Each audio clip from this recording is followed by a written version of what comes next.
No Kings அப்படிங்கிற ஒரு protest America முழுவதுமாக கிட்டத்தட்ட 2700 இடங்களில் நடந்ததாக சொல்லப்படுகிறது. 2700.7 மில்லியன் மனிதர்கள் அப்படின்னு சொல்கிறாங்க. 70 லட்சம் மனிதர்கள் இந்த ப்ரொட்டஸ்ட்டில் பங்கெடுத்தார்கள் அப்படின்னு சொல்கிறாங்க. இவங்க எல்லாருமே சொன்ன ஒரே ஒரு விஷயம் நோ கிங்ஸ் அப்படிங்கிறது தான். அது என்ன, ராஜாக்கள் இல்லை அப்படிங்கிறது. உண்மையிலேயே அமெரிக்காவில் ஆட்சி செய்யக்கூடிய அதிபர்கள் அவங்கள ராஜாவாக நினைத்து கொள்வார்கள் அப்படிங்கிற தாட் இருந்துச்சுன்னா அது வேண்டாம். குறிப்பாக டொனால்டு ட்ரம்ப் அவர்கள் அவரை ராஜாவாக நினைத்து கொள்ள வேண்டாம் அப்படிங்கிறத இந்த ப்ரொட்டஸ்ட். இந்த ப்ரொட்டஸ்ட் டொனால்டு ட்ரம்ப் அவர்களுக்கு மட்டும் கிடையாது, உலக நாடுகளுக்கே ஒரு பெரும் எச்சரிக்கையாக மாறி இருக்கிறது. அமெரிக்கா ஒரு வல்லரசு நாடு. அமெரிக்கா ஏற்படுத்தக்கூடிய தீர்மானங்களும் கட்டுப்பாடுகளும் பல நாடுகளையும் பாதிக்கும். பல நாடுகளுடைய எக்கானமி அப்படிங்கிறது எல்லாமே அடிபடும். இதில் அமெரிக்க அதிபருக்கு எதிரான ஒரு போராட்டம் அப்படின்னு சொல்லும்போது அதனுடைய சூட்சமங்கள் என்ன அப்படிங்கிறத பார்க்க போகிறோம். அது கூடவே இஸ்ரேல் மறுபடியும் காசா பக்கமாக ஒரு தாக்குதல் நடத்திட்டாங்களாமே, அமெரிக்க அதிபர் பீஸ் டீலுக்கு வந்த சோதனை என்ன அப்படிங்கிறதையும் பார்க்க போகிறோம். அன்பு தமிழஞ்சங்களுக்கு தமிழ் பொக்கிஷத்தின் வணக்கங்கள்.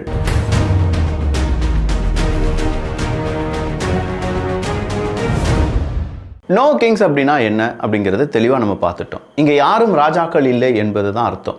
டொனால்டு ட்ரம்ப் அவர்கள் அவர் ஆட்சி பொறுப்பில் வந்ததுலேருந்து கிட்டத்தட்ட 8-9 மாதங்களுக்கு மேலே ஆயிடுச்சுன்னு வச்சுக்கோங்களேன். ஜனவரி மாதம் வந்தார். இப்படியே அவர் ஆட்சி செய்யும்போது திடீர்னு அவருடைய எக்ஸிக்யூட்டிவ் ஆர்டர்ஸ் அப்படிங்கிறத அவர் ரெடி பண்ணுறார். பல நாடுகளுக்கு எதிராக ட்ரேடாக இருக்கட்டும், டேரிஃபாக இருக்கட்டும், இல்லை உள்ளூரில் இருக்கக்கூடிய பல சட்டத்திட்டங்களாக இருக்கட்டும், அபோஷனாக இருக்கட்டும், அங்கே இருக்கக்கூடிய டிரான்ஸ்ஜெண்டர் சம்மந்தமாக இருக்கட்டும், யூஎஸ் எய்டு சம்மந்தமாக இருக்கட்டும், இப்படின்னு சொல்கிற பல முடிவுகள் டொனால்டு ட்ரம்ப் அவர்களுடைய கையெழுத்திலிருந்து பிறந்தவை அப்படின்னு சொல்லலாம்.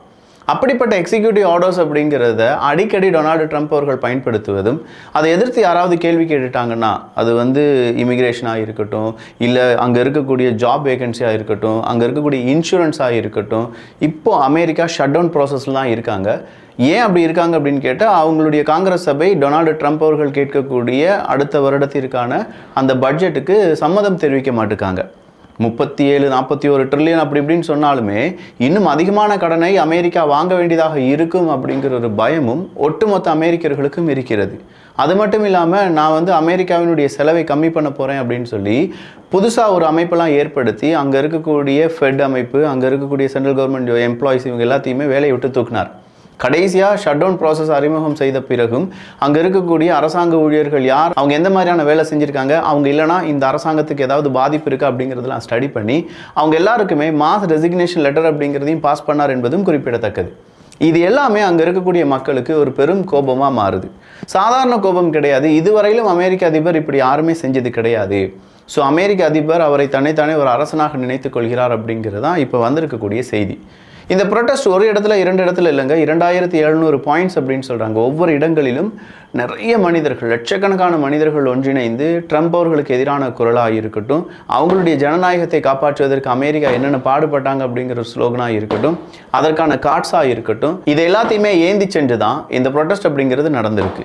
மேக் அமெரிக்கா கிரேட் அகெயின் அப்படின்னு சொல்கிறதோடு மட்டும் இல்லாமல் டம்ப் ட்ரம்ப் அப்படின்னு சொல்லக்கூடிய அந்த ஒரு டேகாக இருக்கட்டும், இல்லை ட்ரம்ப் அவர்களுக்கு சரியான அரசியல் ஞானம் கிடையாது அப்படின்னு சொல்றதா இருக்கட்டும், அவருடைய முடிவுகள் எல்லாம் சொதப்பல்கள் அப்படின்னு சொன்னதா இருக்கட்டும், இது எல்லாமே ட்ரம்ப் அவர்களுக்கு எதிரான மிக முக்கியமான நிகழ்வாக பார்க்கப்படுகிறது. சரி, நோ கிங்ஸ் அப்படிங்கிறது இப்போதான் இந்த ப்ரொட்டஸ்ட் நடக்குதா அப்படின்னு பார்த்தா இல்லவே இல்லை.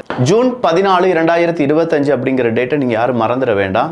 இதுதான் நோ கிங்ஸ் வேவ் 1 அப்படின்னு சொல்லுவாங்க. இந்த ஜூன் 14, 2025 ட்ரம்ப் அவர்களுடைய பர்த்டே மற்றும் லார்ஜ் மிலிட்ரி பரேடு வாஷிங்டன் டிசியில் வச்சு நடக்குது.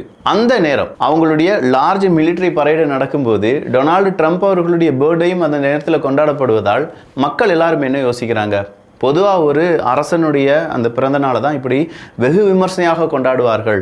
இது அதே மாதிரியே இருக்கே, நோ கிங் அப்படின்னு சொல்கிற அந்த ஃபஸ்ட்டு வேவ் அப்படிங்கிறது ஸ்டார்ட் ஆகுது. இந்த நேரத்தில் தான் அவர் நிறைய எக்ஸிக்யூட்டிவ் ஆர்டர்ஸில் சைன் பண்ணியிருந்தார். அதில் ரொம்ப முக்கியமானது பர்த் ரைட் சிட்டிசன்ஷிப்பாக இருக்கட்டும், டிரான்ஸ்ஜெண்டர் ப்ரொடெக்ஷன்ஸாக இருக்கட்டும், ஸ்டூடெண்ட் டெமான்ஸ்ட்ரேட்டராக இருக்கட்டும், டைவர்சிட்டி இனிஷியேட்டிவாக இருக்கட்டும், இது எல்லாமே அவருடைய எக்ஸிக்யூட்டிவ் ஆர்டர்லேருந்து பலவிதமாக சர்ச்சை ஏற்படுத்திய விஷயங்கள் அப்படின்னு சொல்லலாம்.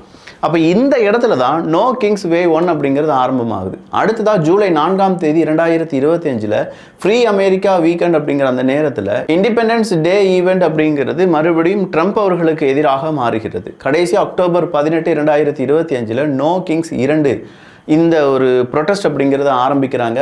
இந்த ப்ரொட்டஸ்ட் எங்கெல்லாம் நடக்குது அப்படின்னு பார்த்தீங்கன்னா மேஜர் சிட்டிஸ் நியூயார்க்கில், வாஷிங்டன் டிசியில், லாஸ் ஏஞ்சல்ஸில், சிக்காகோவில், பாஸ்டனில் இந்த மாதிரி குட்டி குட்டி ஏரியாலையும் இந்த ப்ரொட்டஸ்ட் அப்படிங்கிறது நடக்க ஆரம்பிக்குது. அதே மாதிரி இன்டர்நேஷ்னல் சாலிடாரிட்டி ஈவெண்ட்ஸ் அப்படிங்கிறது பல லண்டன் உட்பட பல இடங்களில் நடந்தாலுமே அதற்கு நேர் எதிராக ட்ரம்ப் அவர்களுக்கு எதிரான இந்த ப்ரொட்டஸ்ட் தான் உலக நாடுகளை ரொம்ப பெரிய அளவில் கவலை கொள்ள வைக்கிறது. அப்போ ட்ரம்ப் அவர்கள் என்ன செய்கிறாரு?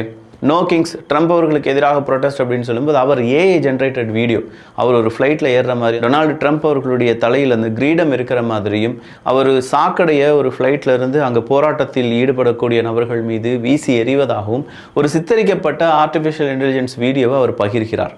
இதுதான் நோ கிங்ஸ் அப்படின்னு சொல்லி யாராவது சொன்னீங்கன்னா அவங்களுக்கு கிடைக்கும். கொஞ்சம் பார்த்து சூதானமாக உங்களுடைய போராட்டத்தை நடத்திக்கோங்க அப்படிங்கிறது தான் ட்ரம்ப் அவர்களுடைய எச்சரிக்கை. ஸோ ட்ரம்ப் அவர்களுக்கு இவ்வளோ பெரிய நெருக்கடி வந்தபோது அந்த நெருக்கடி இன்னும் அதிகமாகும் அப்படின்னு சொல்லி ட்ரம்ப் கனவுல கூட நினச்சிருக்க மாட்டார். பீஸ் பிளான் 2025 எகிப்து வர ட்ரம்ப் அவர்கள் ரொம்ப பெரிய அளவில் ஒரு பயணத்தை மேற்கொண்டு பார்த்தீங்களா 8வது யுத்தத்தை நான் நிப்பாட்டிட்டேன், இதே மாதிரி வேறு யாராவது 8 யுத்தங்களை நிப்பாட்டுவாங்களா, எனக்கு நோபல் பிரைஸ் தாங்க அப்படின்னு சொல்லி கேட்டிருந்தார். ஆனால் இந்த பீஸ் பிளான் உருவாக்குனனால தான் அவருக்கு நோபல் பிரைஸ் கொடுக்கப்பட வேண்டும் அப்படின்னு சொல்லியிருந்தது. அதற்கே இப்போ ஆப்படிச்சிட்டாங்க இஸ்ரேல்.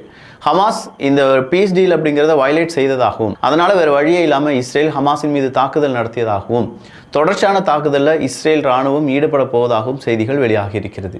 இப்போ இஸ்ரேல் இராணுவத்துக்கு மிகப்பெரிய அடுத்த ஒரு பிரச்சனை என்னென்னா பீஸ் டீலுக்கு பிறகு அந்த சண்டைக்கு வந்திருக்காங்க இஸ்ரேல். இவ்வளோ நாள் ஹமாஸ் ஆயுதங்களை அவங்க என்ன செஞ்சுருந்தாங்க, அவங்க யூஸ் பண்ணியிருந்தாலும் அவங்க இராணுவத்துக்கு எதிராக தான் யூஸ் பண்ணியிருந்தாங்க. சமீப காலமாக காசாவில் இருக்கக்கூடிய ஹமாஸ் அப்படிங்கிறதுக்கும் நெருக்கடி ரொம்ப அதிகமாக ஒரு கட்டத்துக்கு மேலே ஹமாஸை அழிக்க வேண்டும் அப்படின்னு சொல்லி இஸ்ரேலினுடைய நெத்தன்யாகு அவர்கள் முடிவு செய்திருந்தார். சரி, பீஸ் டீல் தான் சரியாயிடுச்சு, இதுக்கு மேலே ஒன்றும் பிரச்சனை இல்லை அப்படின்னு நினச்சிட்டு இருக்கிற நேரத்தில் தான் இன்னைக்கு பீஸ் டீல் வயலேஷன் அப்படிங்கிறத அங்கே இருக்கக்கூடிய காசா செய்ததாகவும், எனவே நாங்கள் திருப்பி அடிச்சிட்டோம், இனி அடிச்சுக்கிட்டே இருப்போம் அப்படிங்கிற தகவலையும் நெத்தன்யாகு அவர்கள் குறிப்பிடுகிறார். இதை 2 தினங்களுக்கு முன்னாடியே நம்ம பார்த்துருந்தோம். கண்டிப்பாக நெத்தன்யாகு அவர்கள் இந்த பீஸ் டீலுக்கு ரொம்ப லாங்காக விட மாட்டார். அவர் எப்படியாவது இந்த பீஸ் டீலை சிதைத்து அதன் பிறகு இஸ்ரேல் ஹமாஸினுடைய யுத்தம் மறுபடியும் வர்றதுக்கு தான் அவர் ட்ரை பண்ணுவார். அதே மாதிரி தான் நடந்திருக்கு. பட் இது இத்தோடி முடிஞ்சிருமா, இன்னும் பெரிய விஷயமா மாறுமா அப்படிங்கிறதெல்லாம் நம்ம பொறுத்திருந்து தான் பார்க்கணும். ஸோ நோ கிங்ஸ் அப்படிங்கிறது ட்ரம்ப் அவர்களுக்கு ஒரு செட்பேக்கா அப்படின்னு கேட்டால் ஆமாம். ஏன்னா அவருடைய அப்ரூவல் ரேஷியோ அப்படிங்கிறது இதுவரையிலும் இல்லாத அளவுக்கு கிட்டத்தட்ட 37% இருக்குது. இந்த அப்ரூவல் ரேட்டிங் நான் அப்ரூவல் ரேட்டிங் அப்படிங்கிறது 61% இருக்குது. ஸோ அவர் எடுக்கக்கூடிய முடிவுகளை சம்மதிக்கக்கூடிய மனிதர்கள் 37%, அவர் எடுக்கக்கூடிய முடிவுகளை சம்மதம் தெரிவிக்காத நபர்கள் 61% இருப்பதாகவும் தகவல்களை வெளியிட்டிருப்பதால் இங்கே ட்ரம்ப் அவர்களுக்கு மிகப்பெரிய நெருக்கடி. எதிர்கட்சி ஆளும் கட்சி அப்படிங்கிறதெல்லாம் இல்லாமல் கூட்டணி கட்சிகள், கூட்டணி நாடுகள், கூட்டணி அமைப்புகள் வழியாகவும் கிடைக்க ஆரம்பித்திருக்கிறது. உண்மையிலேயே ட்ரம்ப் அவர்களுக்கு கெட்ட நேரமா இல்லை வேற ஏதாவது நல்ல நேரம் இருக்கா அப்படிங்கிறத நீங்களே உங்களுடைய கருத்துக்களாக இங்கே பதிவு பண்ணுங்க. நல்லதை பகிர்ந்து நல்ல சமுதாயத்தை உருவாக்குவோம். நன்றி, வணக்கம்.